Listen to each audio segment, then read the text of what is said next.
this video, we're going to continue with the main lecture and talk about the research ethics in Canada. In class, we have learned that applying ethics is a process which involves careful considerations of the consequences or the implications. We have talked about the importance of the data quality and the fair reporting in the research ethics. In this video, we're going to focus on the first part, the treatment of the individuals with consent and equity.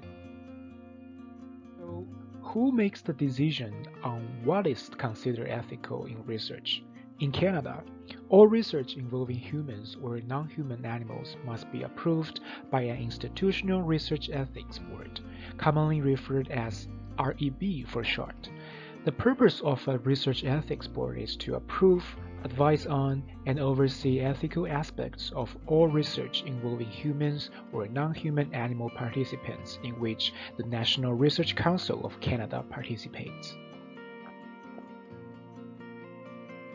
Ethics approval involves submitting an application that describes the research to be conducted to the REB. The REB then assesses the application in terms of the ethics standard expected by the Canadians. There are two stages of the reviewing process. The first concentrates on the ethical aspects of the project. For instance, it could be the importance of the knowledge sought and the sustainability for the human involvement as subjects, the nature of the research, the risk benefits to the participants, and other considerations. The second stage focuses on the information that will be provided to the subjects at the start and end of the research, which will be involved in advertising media, obtaining consent to participate, and the debriefing. Fundamentally, ethics approval is relevant for research involving human subjects. But what exactly does human subject cover? Human subjects include individuals participating in a study, but also the actions or opinions or responses of human studies in nature or staged environment, as well as biological materials such as organs, tissues, cells, etc. that are obtained from living individuals. As well, when personal or private documents that have not been placed in the public domain are studied, considerations and consent of the person to whom they belong is required for ethical conduct. In a sense, ethics is interested in more than just the whole human beings. It covers components of their bodies and belongings used during the research. At the Western University, the Institutional Research Ethics Board that evaluates and advises on research conducted by the Western community members is handled by this Research Wisdom. So, how do the research ethics boards make the decision about what constitutes the ethical research? They are governed by the policy statements. Three of the main federal research funding institutions, including the Canadian Institute for Health Research, the National Science and Engineering Research Council, and the Social Sciences and Humanities Research Council, they jointly formed the Interagency Advisory Panel on the Research Ethics. The panel develops, interprets, and implements the Tri-Council Policy Statement, which is the ethical conduct for the research involving humans.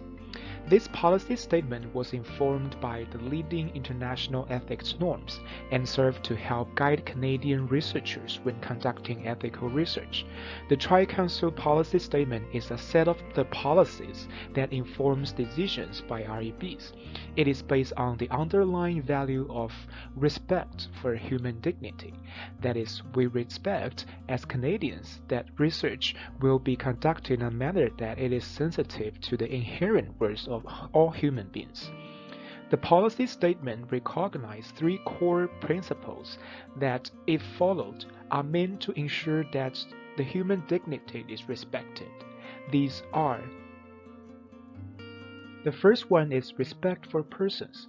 This involves recognizing that individuals have intrinsic value and that it's unacceptable to treat individuals solely as a means to an end.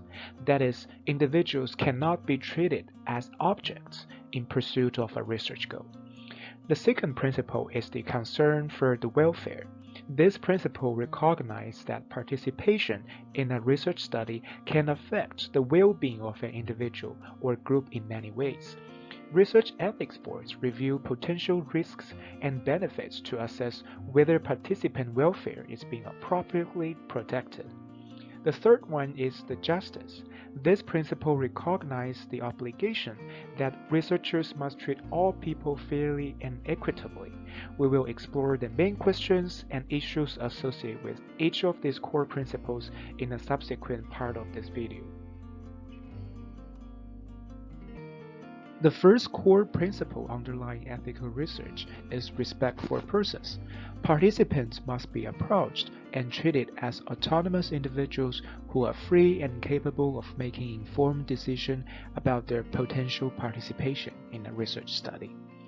This principle involves acknowledging that participants have sufficient information and are capable of making decisions about the level of the risk that they consider personally acceptable. And then they should be able to have opinions on the type of the information that they were willing to share with the researchers. One of the major mechanisms for ensuring respect for a person is maintained through the consent process. The general principles for consent process are threefold. First of all, the consent must be free or voluntarily. That is, individuals who participate in a study do so voluntarily without the feeling of being coerced or pressured to participate. And secondly, the consent must be informed. That is, the decision made by participant to participate must be based on an understanding of the purpose of the study and the foreseeable risks and potential benefits of the participation.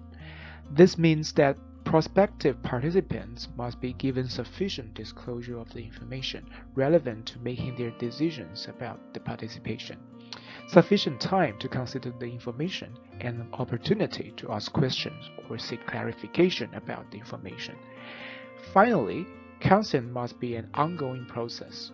While participants might initially consent to participate in a study, they must have the opportunity to revoke that consent and withdraw their participation at any time without prejudice or negative consequence. Part of this particular requirement means that whenever new information arises that may affect participants' willingness to continue in a study, a researcher must communicate such new information to the participant. If the new information affects whether a participant wishes to continue to participate, they must be asked if they would like to continue or not. So, how is free and informed consent achieved during a study that involves the human subject? Usually, participants receive and sign a consent form that explicitly gives the information necessary to make informed decisions about their potential participation. The consent forms for the research in Canada that follows the Tri-Council policy statement have a specific list of the content that must be covered. This includes a brief overview of the purpose and the goal of the research program, a general description of the participants' expected experience in a study, that is, what treatments they are going to experience, and what is the level of the time commitment that would be involved in the study.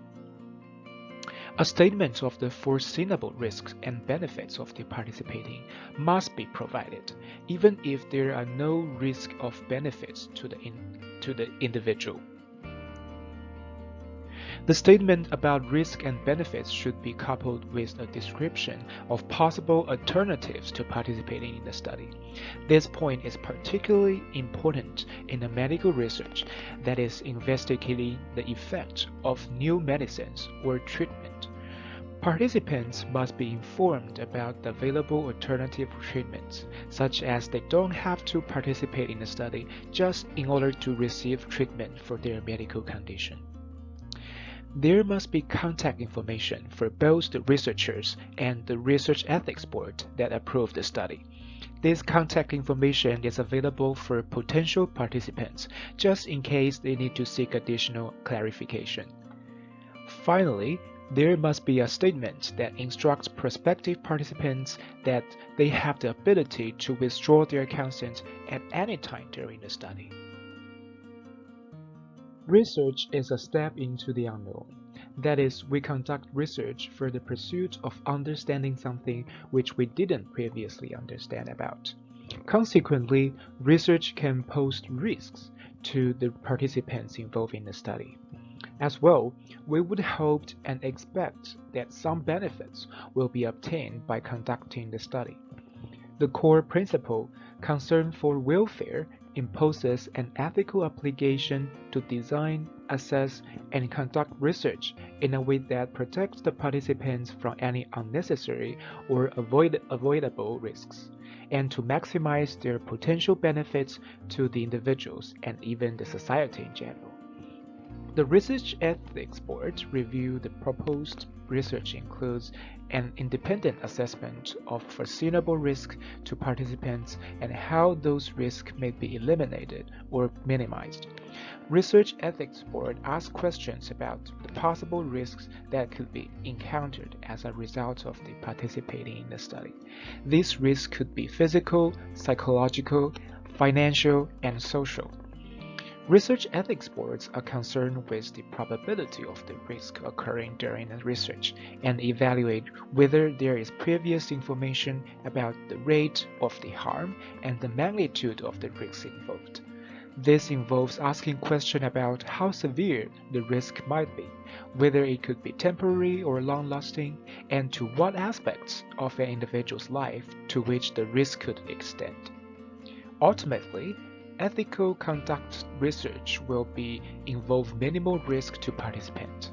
Minimal risk refers to risk from involvement in a study that is no greater than that encountered by the participants in those aspects of their everyday life that related to the research.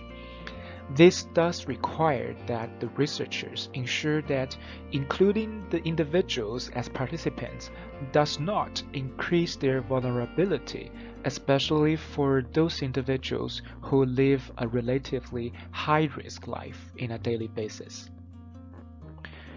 Researchers and research ethics boards need to agree that any unavoidable risks are justified by the potential benefits of the research. This is essentially a cost-benefits analysis. However, even if a study is deemed ethical by a research ethics board, it is ultimately the decisions of the prospective participant to decide whether they are willing to accept the risks of participating or not. So, if research has potential inherent risks, why would individuals participate in the first place? Actually, because of the potential benefits, either the direct benefits to the individual themselves or the indirect benefits to the general society, such as the vaccine of the COVID-19. So it is worth it to conduct the research. And sometimes the benefits may also be more esoteric. For example, it could be simply relating to the advancement of the knowledge in a society. So, the research ethics boards, consequently, will make decisions before a research study is commenced, just to ensure that the study minimizes the risks and maximizes the benefits. The principle of justice involves recognizing and understanding the circumstances that make prospective participants vulnerable. This principle is upheld by ensuring that individuals are treated fairly and equitably.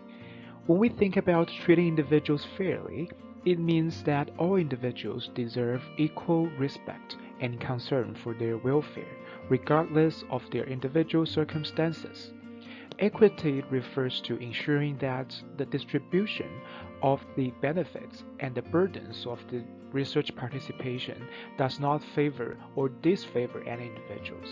That is, no segment of the population or particular individual is unfairly burdened with the risks or harm stemming from the research, nor should any individual be neglected or discriminated against the opportunity to benefit from the knowledge generated by the research.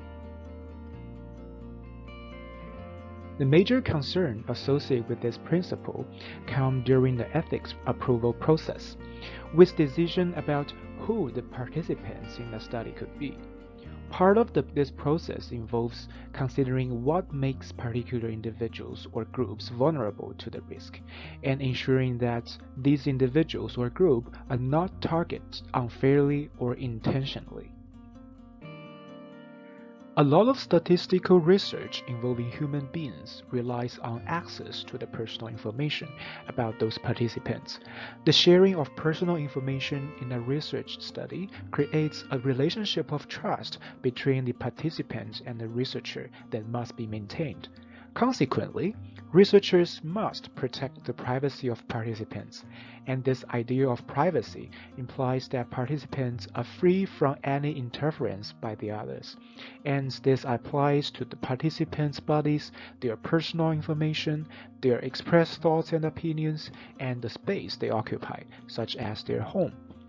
Essentially, participants have the right to ensure that others do not occupy or interfere with these aspects of an individual's life without their permission.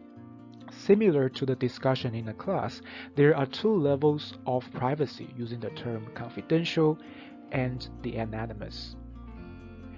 In confidential research, information is not shared in a manner that identifies the individuals, and in anonymous research, the information that used to identify the individual is not even recorded at all. Thank you for watching today's video, and this concludes the whole chapter. I'll see you next week. Bye.